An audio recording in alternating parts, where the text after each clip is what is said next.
तो last part में Jiren इस चीज को फिगर आउट कर रहा होता है कि आखिर वो बेलमोंट की बात को लॉर्ड जेनो को कैसे बता सकता है। और वहीं दूसरी तरफ फिन गोजिटा और ब्रोली ट्रेनिंग कर रहा होता है अब उसके आगे। लेकिन उससे पहले तुम वीडियो को लाइक करो, और अगर तुम्हें ऐसी ही स्टोरी सुनना पसंद है तो चैनल को भी सब्सक्राइब कर देना, ताकि आगे आने वाली वीडियोस तुम्हें सबसे पहले मिल सके।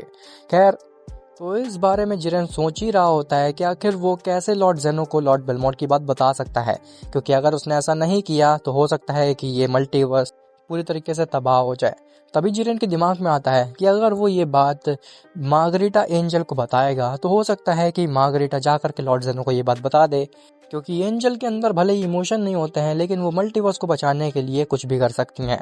खैर, जिरेन मार्गरीटा के पास जाता है और वो मार्गरीटा से कहता है कि लॉर्ड मार्गरीटा, क्या आपको पता है लॉर्ड बेलमोंट एक बहुत ही बड़ी बात छुपा रहे हैं लॉर्ड जेनो से, और हो सकता है कि अगर वो बात लॉर्ड जेनो को ना बताई जाए तो फिर हमारा मल्टीवर्स तबाह हो जाए। मार्गरीटा कहती है तो तुम मेरे पास क्यों आए हो? जिरेन कहता है मैं आपसे ये विनती करने आया हूँ कि आप जा करके लॉर्ड जेनो को इस बारे में बता दें, लेकिन आप मेरी तरफ क्यों नहीं देख रही हैं? मार्गरीटा कहती है तुम वो छोड़ो, पहले ये बताओ कि आखिर वो बात क्या है। तो जिरेन बताता है कि आपको तो पता ही होगा उस फिन के बारे में जिसने कि गोजिटा को पोजेस कर लिया है। उसने एक डील करी थी बेलमोंट के साथ कि अगर लॉर्ड बेलमोंट फिन की मदद लेंगे तो फिन जैसे काफ़ी ज़्यादा अनगिनत एंड्रॉयड मार्जिन्स हमारे डायमेंशन में आ जाएंगे और इस मल्टीवर्स में क्लैश कर देंगे।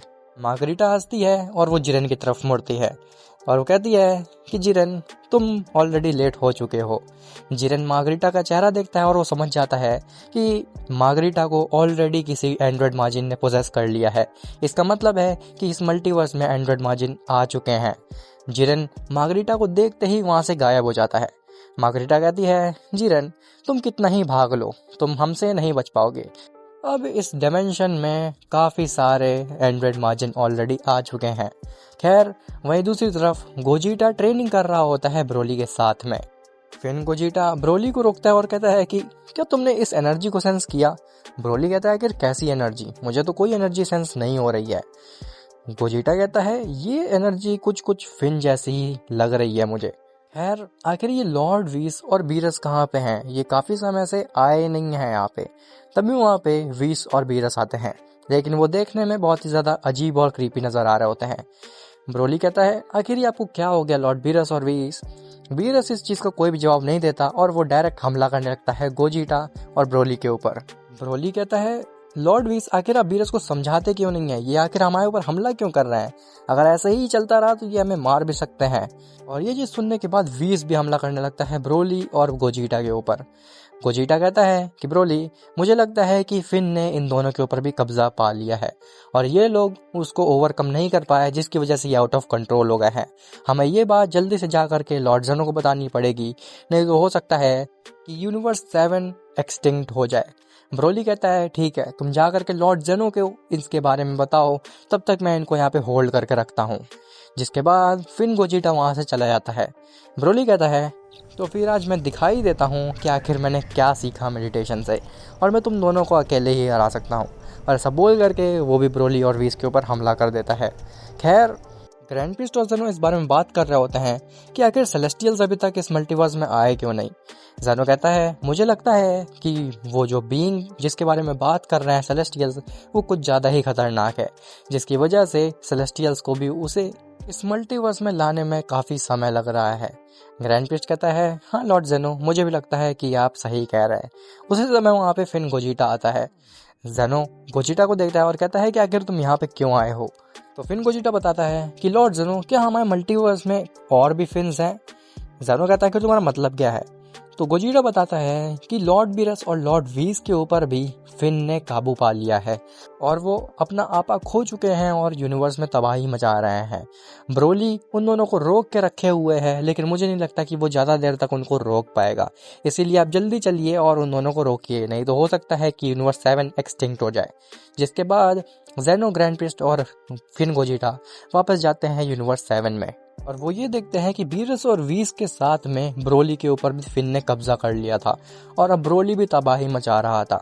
जेनो कहता है गोजिटा, तुमने तो ये कहा था कि बीरस और वीस के ऊपर केवल फिन ने कब्जा किया हुआ है, लेकिन यहाँ तो ब्रोली भी करप्टेड है फिन की वजह से। गोजिटा कहता है लॉर्ड ज़ेनो मेरे को भी नहीं समझ में आ रहा कि आखिर इतने सारे फिन आ कहाँ से रहे हैं इस मल्टीवर्स में। ग्रैंड प्रिस्ट कहता है लॉर्ड ज़ेनो पहले आप इन तीनों को इरेज कर दीजिए, नहीं तो हो सकता है कि ये सच में इस यूनिवर्स को एक्सटिंक्ट कर देंगे। जिसके बाद ज़ेनो उन तीनों को इरेज कर देता है। खैर ग्रैंड प्रिस्ट और ज़ेनो वापस अपनी प्लेस पे पहुंचते हैं, लेकिन वो गोजिटा से कहते हैं कि अगर तुम्हें इसके बारे में थोड़ी और इन्फॉर्मेशन मिले तो हमें ज़रूर बताना, क्योंकि हमें लगता है कि कुछ बहुत बड़ी प्रॉब्लम आने वाली है हमें मल्टीवर्स में। जैसे ही ज़ेनो और ग्रैंड प्रिस्ट पहुंचते हैं अपनी प्लेस पे तो वो ये पाते हैं कि वहाँ पे सभी डिस्ट्रॉयर्स आए हुए हैं। ज़ेनो कहता है आखिर तुम सबका यहाँ पे कैसे आना हुआ। तो डिस्ट्रॉयर्स बताते हैं कि लॉर्ड ज़ेनो आप उस क्रिएचर को तो जानते ही हैं होंगे जिसने गोजिटा के ऊपर कब्जा पा लिया था और उसको काफ़ी ज़्यादा ताकतवर बना दिया था। ज़ेनो कहता है क्या तुम फिन की बात कर रहे हो, और क्या वो तुम्हारे यूनिवर्सेस में भी आ गया है।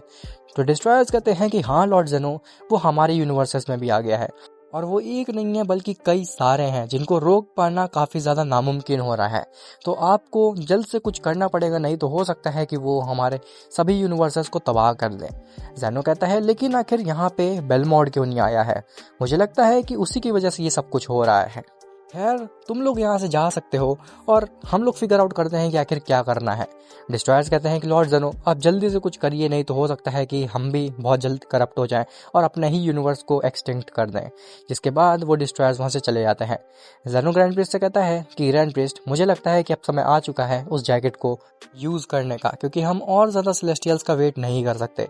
अगर हमने और देरी की तो हो सकता है कि हमारा मल्टीवर्स ही ना बचे, तो फिर उस जैकेट का क्या ही काम है। ग्रैंड प्रिस्ट कहता है जी माय लॉर्ड, लेकिन क्या आप ये जैकेट उस फिन गोजिटा को पहनाने की सोच रहे हैं। तो ज़ेनो कहता है हमारे पास और कोई ऑप्शन ही नहीं है, और मुझे लगता है कि वो इसकी पावर को अच्छे से हैंडल कर लेगा और बिल्कुल भी करप्ट नहीं होगा। इसीलिए बेहतर यही होगा कि ये जैकेट हम उसे सौंप दें ताकि वो हमारे मल्टीवर्स को बचा ले।